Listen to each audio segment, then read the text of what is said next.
हरि ओम। षष्ठीतमः सर्गः। विश्वामित्र का ऋषियों से त्रिशंकु का यज्ञ कराने के लिए अनुरोध, ऋषियों द्वारा यज्ञ का आरंभ, त्रिशंकु का सशरीर स्वर्ग गमन, इंद्र द्वारा स्वर्ग से उनके गिराए जाने पर क्षुब्ध हुए विश्वामित्र का नूतन देव सर्ग के लिए उद्योग, फिर देवताओं के अनुरोध से उनका इस कार्य से विरत होना। तपोबलहतान् ज्ञात्वा वासिष्ठान् समहोदयान् ऋषिमध्ये महातेजा विश्वामित्रोऽभ्यभाषत। शतानंद जी कहते हैं, श्री राम महोदय सहित वशिष्ठ के पुत्रों को अपने तपोबल से नष्ट हुआ जान महातेजस्वी विश्वामित्र ने ऋषियों के बीच में इस प्रकार कहा। अयमिक्ष्वाकुदायाद श्रीशंककुरुति विश्रुतः धर्मिष्ठश्च वदान्यश्च मां चैव चरणं गतः। मुनिवरों, ये इक्ष्वाकु वंश में उत्पन्न राजा त्रिशंकु हैं। ये विख्यात नरेश बड़े ही धर्मात्मा और दानी रहे हैं तथा इस समय मेरी शरण में आए हैं। स्वेनानेन शरीरेण देवलोक जिगीषया यथायं स्वशरीरेण देवलोकं गमिष्यते तथा प्रवर्तयतां यज्ञो भवदिभ्यश्च मया सह। इनकी इच्छा है कि मैं अपने इसी शरीर से देवलोक पर अधिकार प्राप्त करूं, अतः आप लोग मेरे साथ रहकर ऐसे यज्ञ का अनुष्ठान करें जिससे इन्हें इस शरीर से ही देवलोक की प्राप्ति हो सके। विश्वामित्र वच श्रुत्वा सर्व एव महर्षयः ऊचुः समेताः सहसा धर्मज्ञा धर्मसंहितम्। अयं कुशिक दायादो मुनिः परमकोपनः यदाह वचनं सम्यग् एतत् कार्यम न संशयः। विश्वामित्र जी की ये बात सुनकर धर्म को जानने वाले सभी महर्षियों ने सहसा एकत्र होकर आपस में धर्मयुक्त परामर्श किया। ब्राह्मणों, कुशिक के पुत्र विश्वामित्र मुनि बड़े क्रोधी हैं। ये जो बात कह रहे हैं उनका ठीक इसी तरह पालन करना चाहिए, इसमें संशय नहीं है। अग्निकल्पो हि भगवान् शापं दास्यति रोषत तस्मात् प्रवर्तयातां यज्ञ सशरीरो यथा दिवि गच्छेदिक्ष्वाकुदायादो विश्वामित्रस्य तेजसा। ये भगवान विश्वामित्र अग्नि के समान तेजस्वी हैं। यदि इनकी बात नहीं मानी गई तो ये रोषपूर्वक शाप दे देंगे। इसलिए ऐसे यज्ञ का आरंभ करना चाहिए जिससे विश्वामित्र के तेज से ये इक्ष्वाकु नंदन त्रिशंकु सशरीर स्वर्गलोक में जा सकें। ततः प्रवर्त्यतां यज्ञ सर्वे समधितिष्ठत एवं मुक्त्वा महर्षयः संजहुस्ता क्रियास्तदा। इस तरह विचार करके उन्होंने सर्वसम्मति से यह निश्चय किया कि यज्ञ आरंभ किया जाए। ऐसा निश्चय करके महर्षियों ने उस समय अपना अपना कार्य आरंभ किया। याजकश्च महातेजा विश्वामित्रो भवत्कृतौ ऋत्विजश्च चानुपूर्वेण मंत्र कोविदाः चक्रुः सर्वाणि कर्माणि यथाकल्पं यथाविधि। महातेजस्वी विश्वामित्र स्वयं ही उस यज्ञ में याजक अध्वर्यु हुए। फिर क्रमशः अनेक मंत्रवेता ब्राह्मण ऋत्विज हुए, जिन्होंने कल्प शास्त्र के अनुसार विधि एवं मंत्रोच्चार पूर्वक सारे कार्य संपन्न किए। ततः कालेन महता विश्वामित्रो महातपा चकारावाहनं तत्र भागार्थं सर्वदेवताः नाभ्यागमंस्तदा तत्र भागार्थं सर्वदेवताः। तदनंतर बहुत समय तक यत्नपूर्वक मंत्र पाठ करके महातपस्वी विश्वामित्र ने अपना अपना भाग ग्रहण करने के लिए संपूर्ण देवताओं को आह्वान किया, परंतु उस समय वहां भाग लेने के लिए वे सब देवता नहीं आए। ततः कोपसमाविष्टो विश्वामित्रो महामुनिः स्रुवमुद्यम्य सक्रोधस्त्रिशंकुमिदमब्रवीत्। इससे महामुनि विश्वामित्र को बड़ा क्रोध आया और उन्होंने स्रुवा उठाकर रोष के साथ राजा त्रिशंकु से इस प्रकार कहा। पश्य मे तपसो वीर्यं स्वार्जितस्य नरेश्वर एष त्वां स्वशरीरेण नयामि स्वर्गमोजसा। नरेश्वर, अब तुम मेरे द्वारा उपार्जित तपस्या का बल देखो। मैं अभी तुम्हें अपनी शक्ति से सशरीर स्वर्गलोक में पहुंचाता हूँ। दुष्प्रापं स्वशरीरेण स्वर्गं गच्छ नरेश्वर स्वार्जितं किंचिदप्येति किमप्यस्ति मया हि तपसः फलम् राजं तेजसा तस्य सशरीरो दिवं व्रज। राजन, आज तुम अपने इस शरीर के साथ ही दुर्लभ स्वर्गलोक को जाओ। नरेश्वर, यदि मैंने तपस्या का कुछ भी फल प्राप्त किया है तो उसके प्रभाव से तुम सशरीर स्वर्गलोक को जाओ। उक्त्वाक्ये मुनौ तस्मिन् सशरीरो नरेश्वरः दिवं जगाम काकुत्स मुनीनां पश्यताम तदा। श्री राम, विश्वामित्र मुनि के इतना कहते ही राजा त्रिशंकु सब मुनियों के देखते देखते उस समय अपने शरीर के साथ ही स्वर्गलोक को चले गए। स्वर्गलोकं गतं दृष्ट्वा त्रिशंकु पाकशासन सर्वैः सुरगणैरिदं वचनम् अब्रवीत्। त्रिशंकु को स्वर्गलोक में पहुंचा हुआ देख समस्त देवताओं के साथ पाक शासन इंद्र ने उनसे इस प्रकार कहा। त्रिशंको गच्छ भूयस्त्वं नासि स्वर्ग कृतालयः गुरुशाप हतो मूढ़ पत भूमि वाक्षिराः। मूर्ख त्रिशंकु, तू फिर यहाँ से लौट जा, तेरे लिए स्वर्ग में स्थान नहीं है, तू गुरु के शाप से नष्ट हो चुका है, अतः नीचे मुँह किए पुनः पृथ्वी पर गिर जा। एव मुक्तो महेंद्रेण त्रिशंकुर पतत पुनः विक्रोशमानस्त्राहीति विश्वामित्रं तपोधनम। इंद्र के इतना कहते ही राजा त्रिशंकु तपोधन विश्वामित्र को पुकार कर त्राहि त्राहि की रट लगाते हुए पुनः स्वर्ग से नीचे गिरे।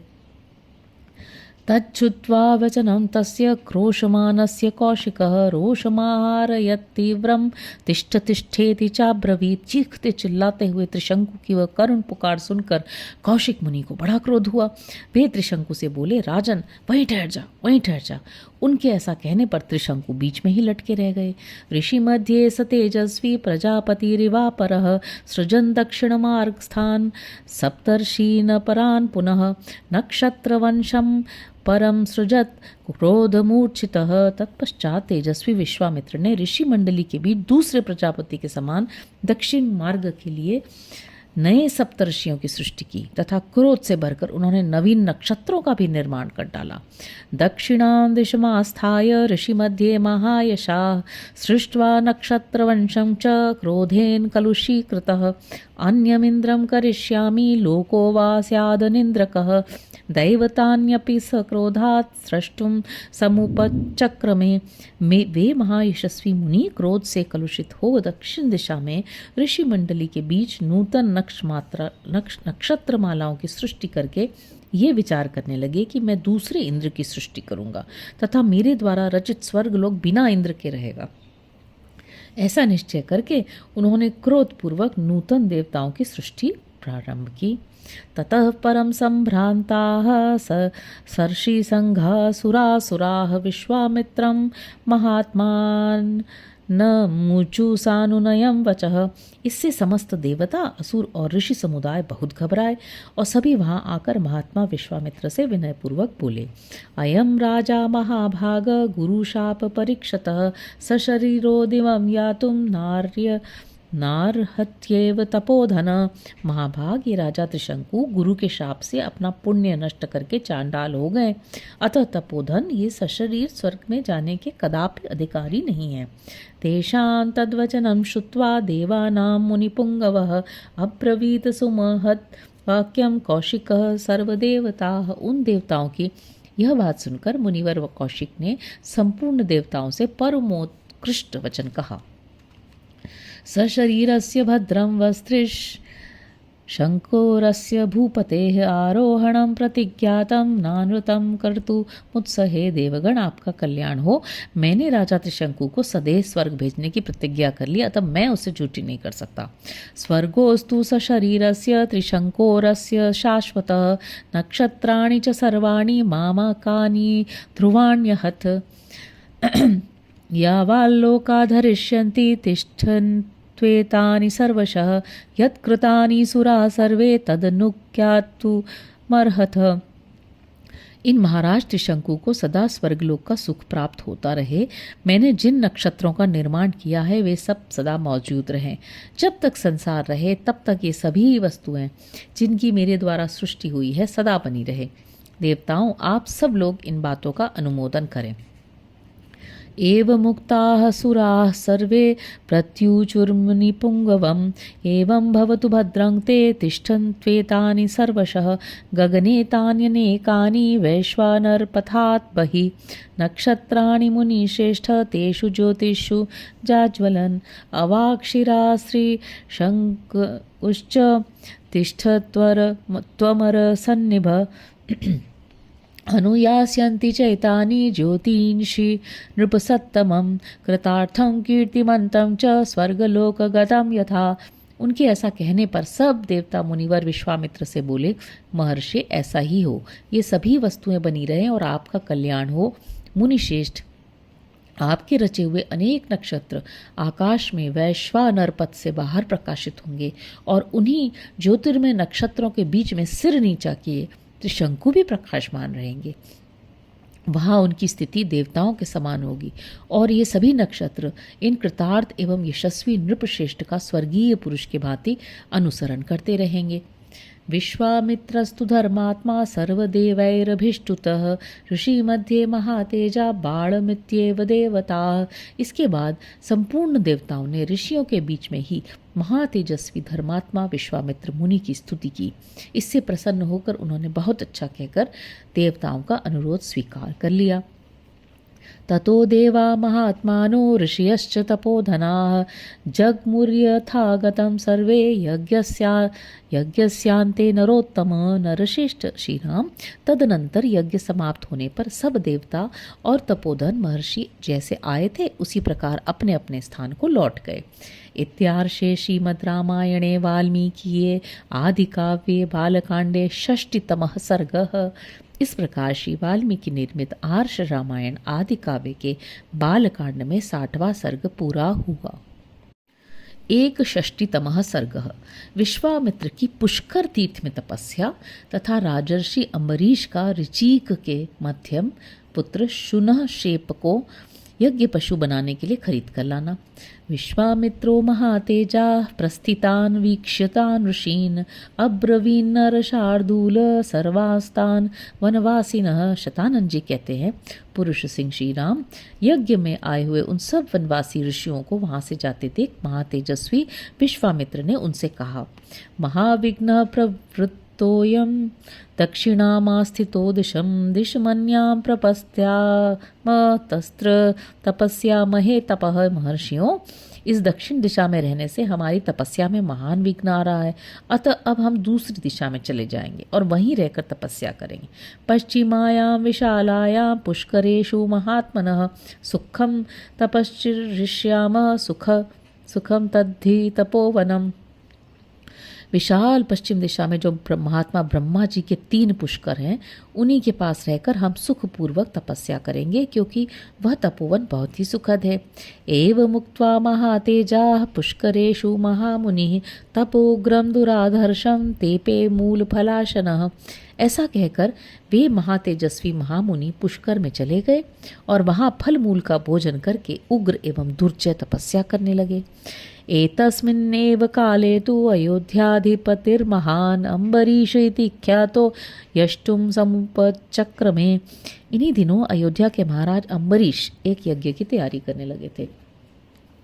तस्य वै यजमानस्य पशुमिन्द्रो जहारः प्रणष्टे तु पशो विप्रो राजनमिदमब्रवीत्। जब वे यज्ञ में लगे हुए थे उस समय इंद्र ने उनके यज्ञ पशु को चुरा लिया। पशु के खो जाने पर पुरोहित जी ने राजा से कहा, पशुरभ्याहृतो राजन् प्रणष्टस्तव दुर्नयात् अरक्षितारं राजानं घ्रन्ति दोषा नरेश्वर। राजन, जो पशु यहाँ लाया गया था वह आपकी दुर्नीति के कारण खो गया। नरेश्वर, जो राजा यज्ञ पशु की रक्षा नहीं करता उसे अनेक प्रकार के दोष नष्ट कर डालते हैं। प्रायश्चित्तम महद्भ्यते तन्नरम वा पुरुषर्षभः आनयस्व पशुम शीघ्रम यावत् कर्म प्रवर्तते। पुरुष प्रवर, जब तक कर्म का आरंभ होता है उसके पहले ही खोए हुए पशु की खोज कराकर उसे शीघ्र यहाँ ले आओ, अथवा उसके प्रतिनिधि रूप में किसी पुरुष पशु को खरीद लाओ। यही इस पाप का महान प्रायश्चित है। उपाध्याय वचः श्रुत्वा स राजा पुरुषर्षभ अन्वीयेष महाबुद्धि पशुम गोभी सहस्रश। पुरोहित की यह बात सुनकर महाबुद्धिमान पुरुष श्रेष्ठ राजा अम्बरीश ने हजारों गौओं के मूल्य पर खरीदने के लिए एक पुरुष का अन्वेषण किया। देशान् जनपदान् स्तास्तान् नगराणि वनानि च आश्रमाणि च पुण्यानि मार्गमाणो महीपतिः सपुत्रसहितं तात सभार्यं रघुनन्दन भृगुतुङ्गे समासीन रुचिकं संददर्शः। तात रघुनंदन विभिन्न देशों, जनपदों, नगरों, वनों तथा पवित्र आश्रमों में खोज करते हुए राजा अम्बरीश भृगुतुंग पर्वत पर पहुँचे और वहाँ उन्होंने पत्नी तथा पुत्रों के साथ बैठे हुए रुचिक मुनि का दर्शन किया। तमुवाच महातेजा प्रणम्याभिप्रसाद्य च महर्षिं तपसा दीप्तं राजर्षिमित प्रभ। अमित कांतिवान एवं महातेजस्वी राजर्षि अम्बरीश ने तपस्या से उद्दीप्त होने वाले महर्षि ऋचिक को प्रणाम किया और उन्हें प्रसन्न करके कहा, पृष्ट्वा सर्वत्र कुशलम ऋचिकं तमिदं वचः गवां सहस्रेण विक्रीणीषे सुतं यदि पशोरर्थे महाभाग कृतकृत्योऽस्मि भार्गव। पहले तो उन्होंने ऋचिक मुनि से उनको सभी वस्तुओं के विषय में कुशल समाचार पूछा। उसके बाद इस प्रकार कहा, महाभाग भृगुनंदन, यदि आप 1,00,000 गौएं लेकर अपने एक पुत्र को पशु बनाने के लिए बेचे तो मैं कृतकृत्य हो जाऊंगा। सर्वे परिगता देशा यज्ञियं न लभे पशुं दातुमर्हसि मूल्येन सुतमेकमितो मम। मैं सारे देशों में घूम आया हूँ परंतु कहीं भी यज्ञोपयोगी पशु नहीं पा सका, अतः आप उचित मूल्य लेकर यहाँ मुझे अपने एक पुत्र को दे दीजिए। एव मुक्तो महातेजा ऋचिकस्त्वब्रवीद वचः नाहं ज्येष्ठं नरश्रेष्ठ विक्रीणीयां कथंचन। उनके ऐसा कहने पर महातेजस्वी ऋचिक बोले, नरश्रेष्ठ, मैं अपने ज्येष्ठ पुत्र को तो किसी तरह नहीं बेचूंगा। ऋचिकस्य वचः श्रुत्वा तेषां माता महात्मनाम् उवाच नरशार्दूल अम्बरीशमिदं वचः। ऋचिक मुनि की बात सुनकर उन महात्मा पुत्रों की माता ने पुरुष सिंह अम्बरीश से इस प्रकार कहा, अविक्रेयं सुतं ज्येष्ठं भगवानाह भार्गव ममापि दयितं विद्धि कनिष्ठं शुनकं प्रभो तस्मात् कनीयसं पुत्रं न दास्ये तव पार्थिव। प्रभु, भगवान भार्गव कहते हैं कि ज्येष्ठ पुत्र कदापि बेचने योग्य नहीं है, परंतु आपको मालूम होना चाहिए जो सबसे छोटा पुत्र शुनक है वह मुझे बहुत ही प्रिय है, अतः पृथ्वीनाथ, मैं अपना छोटा पुत्र आपको कदापि नहीं दूंगी। प्रायेण हि नरश्रेष्ठ ज्येष्ठा पितृषु वल्लभा मातॄणां च कनीयां तस्माद्रक्ष्ये कनीयसम। नरश्रेष्ठ प्राय जेठे पुत्र पिताओं को प्रिय होते हैं और छोटे पुत्र माताओं को, अतः मैं अपने कनिष्ठ पुत्र की अवश्य रक्षा करूंगी।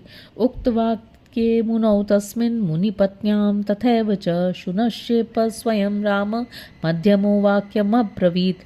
श्री राम मुनि और उनके पत्नी के ऐसा कहने पर मझले पुत्र शुनश्चेप ने स्वयं कहा, पिता ज्येष्ठं विक्रेयं माता चाह कनीयसं विक्रेयं मध्यमं मन्ये राजपुत्र नयस्व माम। राजपुत्र, पिता ने ज्येष्ठ को, माता ने कनिष्ठ को पुत्र को बेचने को अयोग्य बताया, अतः मैं समझता हूँ इन दोनों की दृष्टि में मझला पुत्र ही बेचने के योग्य, अतः तुम मुझे ही ले चलो। अथ राजा महाबाहो वाक्यांते ब्रह्मवादिनः हिरण्यस्य सुवर्णस्य कोटिभिरत्न राशिभिः गवां शतसहस्रेण शुनः क्षेपं नरेश्वर गृहीत्वा परम प्रीतो जगाम रघुनंदन। महाबाहु रघुनंदन ब्रह्मवादी मझले पुत्र के ऐसा कहने पर राजा अम्बरीश बड़े प्रसन्न हुए और 1 करोड़ स्वर्ण मुद्रा, रत्नों के ढेर तथा 1,00,000 गहुओं के बदले शुनः क्षेप को लेकर वे घर की ओर चले। अम्बरीशस्तु राजर्षि रथमारोप्य सत्वरः शुनश्चेपं महातेजा जगामाशु महायशाः। महातेजस्वी महायशस्वी राजर्षि अम्बरीश शुनश्चेप को रथ में बिठाकर बड़ी उतावली के साथ तीव्र गति से चले। इत्यार्षे श्रीमद् रामायणे वाल्मीकि आदि काव्य बालकांडे 61तमः सर्गः। इस प्रकार श्री वाल्मीकि निर्मित आर्ष रामायण आदि काव्य के बालकांड में 61वां सर्ग पूरा हुआ। हरि ओम।